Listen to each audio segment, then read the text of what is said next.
Hey everyone, welcome back to the fifth quarter. I'm here today with, Gunner Rivers. Grady Skipper. Abram Rodgers. and you are watching the Wild Cardinal Network. So glad to have you with us. 49-21, Cardinals over Pike County to advance in the first round of the playoffs. Heck of a game, guys. Heck of a game.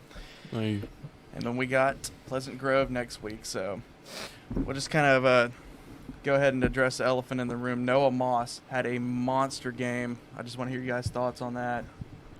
yeah, he definitely played great from the first play of the game. Took it 60 yards for a touchdown, and then he kind of just stayed hot from there and just kept feeding him, and he played real well. Yeah. Did he have something different about him in the locker room beforehand, or was it just average Noah? He wore some different cleats. I don't know if that makes you play that much better, but The bedazzled cleats. yeah, Bedazzled he had L some cleats. bedazzled cleats that he was hyped about. So maybe that was it. Maybe that was it. I think that did the Or maybe trick. the Bible verse he had this game hit him. Yeah, maybe. He likes to do those Bible verses. Do you know what that was offhand? What is Bible verse Yeah, what his for the Bible game? verse was. No, I got no clue. He shared us one for the Jackson game though. I do know that. But my thoughts on Noah in that game was he started off really hot, and our run game looked really, really good. So he did extremely well. Grady, how'd it feel blocking for him up front, watching him run? I mean, it's pretty cool. It's just like we weren't on the field much at one point because it used to be like just one play, score. He kind of reminds me like a hungry shark. Hungry Like, shark. He's not going to stop eating until he's full. I got you. That's definitely one way to put it, and he sure didn't. Hungry Shark Evolution. A hungry shark, man. But yeah, we know they opened out with the they ran the opening kickoff all the way back after Noah scored. I don't know if that, besides special teams, I don't think they gave us much of an issue. Any of you guys play special teams, and if you can kind of speak to the adjustments y'all made to contain that guy. Yeah, so the first play of the game on their side of the ball for kickoff, the kickoff, it was George kicked it. We ran down there. I go for the guy. He cuts back out, goes down the sideline, and nobody's outside contained. So we fixed our outside contained. Yeah, Cam missed Mainly. the tackle of a Was life. it him? No, that was Braden. Braden completely missed him. And would you say that I cannot remember his number, but would you say he was probably the best player on Pike Was it County? 1 or 7? 4 or 5. The dude I who think it was- returned the kick. Oh, that guy? Or I I don't thought know. that Y'all was tell me. like 6, like 7 or 1. I know y'all tell me. Who I'm do y'all not. think? I'm not completely sure, to be honest. Yeah, honestly, I wasn't. I paying think attention. 5 was probably their best guy. Number 5, like the short, fast guy. Yeah. He was probably the best one. Oh yeah, Who was their best offensive player? probably number 3, but he was buns. It Or didn't the really matter DN where- probably. yeah. That one DN wasn't terrible. Which one? Their running back that they put at the end? Yeah, the number 7. Yeah, he was that number really. 7? Yes, bro, Yeah. he was good. Yeah, he was a running back.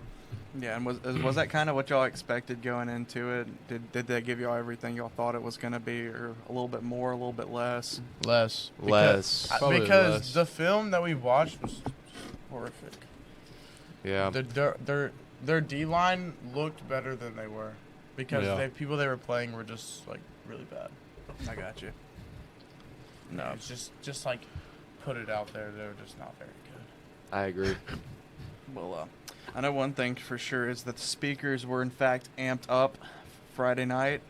Mhm. An atmosphere for the first playoff game. They couldn't hear a lot of stuff. I don't know if you guys felt it, but the crowd coming to play to you guys in a special way for the first round. I feel like it did. It wasn't. I feel like UMS was better just because it was a closer game. But like at the beginning of the game, it definitely was. It was loud. It was a good atmosphere. And then, I mean, obviously, as you start to kind of blow a team out, the atmosphere isn't as good. But it was pretty good all night. I like the atmosphere. It was really loud. All the students in the student section were going crazy. I couldn't say the same about the other sideline though. There was like nobody there, but yeah, I like the atmosphere. I'm gonna be honest. I didn't see. I didn't even look over at this other stands the whole game, so I have no clue how many people they had. But it sounded like our side was pretty loud. The band Their band seemed to be pretty loud, though. Mm-hmm. They had a loud band. I did hear that. Yeah, they did. But that was about it. But I think our the people in our stadium were really hype and excited. Probably more excited than us. Well, that's good to hear. Good to hear. So we did get to put the JV in eventually at some point. Did they kind of roll them a little bit earlier than we usually did, trying to keep guys healthy for the playoff game, or was it kind of more the same? Was later. Later. Yeah, it was later. I mean, we played third for a half, playoff third quarter. game though, it was probably just about the right time. I mean, obviously we had some regular season games where none of us even played the second half, but for a playoff game, I'd say it's pretty good time to start rolling the twos. Yeah. Did anybody stand out to you guys who got in the game? Trying to think.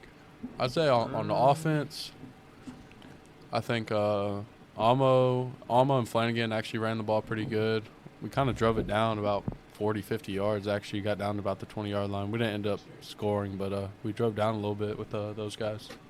Yeah, it's going to be important because we're going to lose a lot of guys once this season's said and done. So it's really important to get to see the JV guys get in there, especially in a playoff game. That's not every day you get to put JV guys in a playoff game, but you're doing something right whenever that happens. Sure. So 1-0 in the playoffs. We travel to Pleasant Grove next week.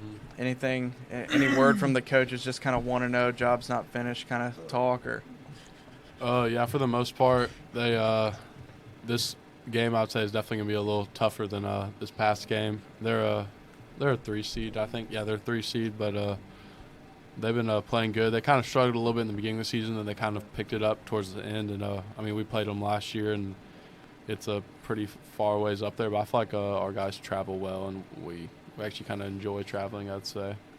So we should go up there and just handle business. Yeah, one thing I'd say about this team is they've always got size on them, and they're always physical, and they're well coached too. I think this will be a really good game. As we know, last year Pleasant Grove was arguably our best win of the year, honestly, if you guys can attest to that. Probably the best team besides Jackson that we played. And, we went up there last year. This is kind of the same familiarity, kind of same team profile. I know they don't have quite as many guys on their team who could perform at a high level as they used to, but is it like the same trademark Pleasant Grove that we knew from last year? Is it a little bit different? I'd say for the most part it's the same. They did get new coaches because I think their coach went to Hoover. But for the most part, it's just like the same thing. I mean, kind of like they'll definitely bring the energy, like based on if they make plays. I feel like last year, like once they started making plays, you could feel the energy from their sideline. So we kind of just have to jump out on them from the start and then try to just shut them down. Yeah, I agree. I think they're partially the same team, but I think they lost a good amount of people. Yeah. But I mean, overall, like how would you like what did you say? I forgot. Kind of like a rebuild here. No, like they got the same like mentality as last year. Yeah. They have like the same mentality as last year. The same values and stuff. Yeah. Which I'll get into something a little bit insider, which is what we do on fifth quarter. Y'all be eating at the soul food place that we did last year. No, we're eating at Moe's Barbecue. Yeah, we're eating at Moe's. Y'all are eating at Moe's. Yeah, because we know when we travel, we get to eat out. Take all the guys out to Cracker Barrel or wherever we go. I know last year it was this soul food place, and I know it didn't exactly agree with some people. Oh yeah, like my friend Rocco Fayupu.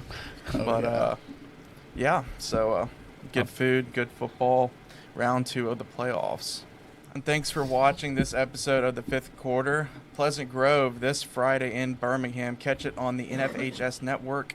12 hours later on the Wild Cardinal network. I've been up here with Gunnar Rivers, Abram Rodgers, and Grady Skipper. Tune in next time. Go Cardinals. See ya. See ya.